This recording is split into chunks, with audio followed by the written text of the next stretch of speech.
Hi అండి. ఈరోజు అందరికీ మదర్స్ డే శుభాకాంక్షలు అండి. ఎందుకంటే మా అమ్మ లేదు నాకు. మా అమ్మ వయసులో ఉన్న పెద్దలందరికీ నేను నమస్కారాంజలి అండి. ఈరోజు వీడియో వచ్చేసి ఏంటంటే రాగి పిండి ఇడ్లీ అండి.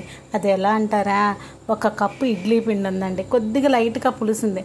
అందుకని ఒక కప్పున్నర రాగి పిండి వేసి అందుట్లో ఉల్లిపాయ తొరుగు, పచ్చిమిరకాయ తొరుగు, కరివేపాకు, కొద్దిగా ఉప్పు, కొంచెం షాడా ఉప్పేసి ఇలాగా కలుపుకుందా అండి. మొత్తం ఈ పిండి అండి మరీ గట్టిగా ఉండకూడదు, మరీ లూజుగా ఉండకూడదండి. ఓ మోస్తరుగా ఉండాలంటే.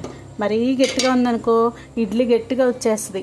ప్లేట్కి కొద్దిగా నెయ్యి రాసుకొని అందుట్లో పెట్టేసుకుందామండి. ఇడ్లీలాగా వేసేసుకొని ఉడికించుకుందామండి. ఇదిగోండి ఇడ్లీ అయితే వచ్చేసిందండి. దీని మీద వేడి వేడి ఇడ్లీలో నెయ్యి వేసుకొని, మీకు కావాలంటే కారపొడి మీ ఇష్టం వచ్చిన ఊరగాయ వేసుకోవచ్చండి. నేను మాత్రం ఇలాగే తింటానండి. ఎందుకంటే ఇందులో ఉల్లిపాయ పచ్చిమిరపకాయ వేసాను కదా, నాకు ఈ ఘాటు సరిపోతుంది.